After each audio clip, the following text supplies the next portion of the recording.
Assalamualaikum warahmatullahi wabarakatuh. Di sini saya akan memaparkan materi tentang ruang lingkup stres.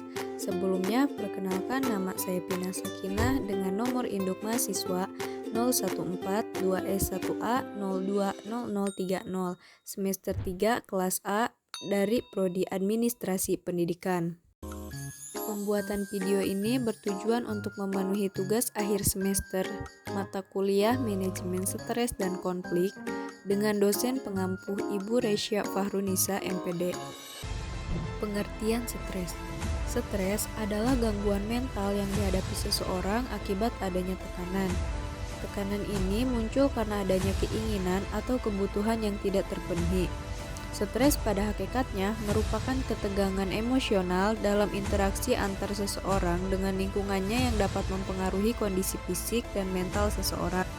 Sedangkan manajemen stres adalah kemampuan penggunaan sumber daya atau manusia secara efektif untuk mengatasi gangguan atau kekacauan mental dan emosional yang muncul karena tanggapan atau respon. Tujuan manajemen stres dalam organisasi. 1. Mengantisipasi kemungkinan munculnya penyebab stres. 2. Mencegah terjadinya stres pada individu dan organisasi secara keseluruhan.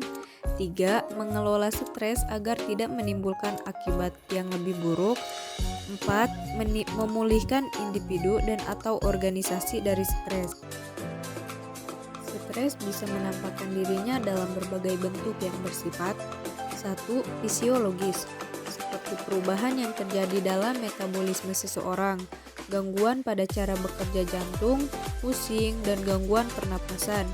2. Psikologis, seperti ketegangan, mudah tersinggung, bersifat menunda pekerjaan, kebosanan, dan ketidakpuasan dengan pekerjaannya. 3. Keperilakuan, seperti menurunnya produktivitas, tingkat kemangkiran yang tinggi, mencari pelarian dengan merokok lebih banyak dari biasanya, dan keinginan pindah kerja. Faktor timbulnya stres. 1. Dari faktor lingkungan, seperti ketidakpastian lingkungan, baik internal maupun eksternal. Ketidakpastian lingkungan bisa menyangkut bidang ekonomi, politik, dan kekuasaan, dan faktor dampak perkembangan teknologi. 2. Dari faktor organisasional, seperti faktor tuntutan, tugas atau pekerjaan, peranan, hubungan interpersonal, struktur organisasi, serta kepemimpinan dan siklus kehidupan organisasi. 3. Dari faktor diri individu. Faktor dalam diri individu bisa berasal dari faktor masalah keluarga, masalah ekonomi, dan perbedaan-perbedaan individu seperti persepsi seseorang terhadap sesuatu, pengalaman, ada tidaknya dukungan sosial, tipologi manusia, dan tipologi perilaku manusia. Reaksi stres dapat terjadi pada 1. Reaksi fisik, seperti reaksi yang mudah terlihat, sakit kepala, jantung deg-degan, hilang nafsu makan, tangan dingin, dan sebagainya. 2. Reaksi emosi atau reaksi sifat, seperti marah-marah, cemas, mudah tersinggung, pesimis, dan sebagainya. 3. Reaksi kognitif atau reaksi otak, seperti berpikir negatif, sulit konsentrasi, dan sulit berpikir. 4. Reaksi tingkah laku atau reaksi sikap, seperti menarik diri dari pergaulan, tidur berlebihan, jadi pendiam, jadi kasar, dan sebagainya.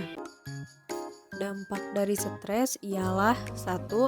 Terjadi kekacauan atau hambatan baik dalam diri pribadi maupun di dalam suatu organisasi. 2. Mengganggu aktivitas yang sedang dilakukan. 3. Menurunkan tingkat produktivitas. Cukup sekian pemaparan materi yang saya sampaikan. Terima kasih. Wassalamualaikum warahmatullahi wabarakatuh.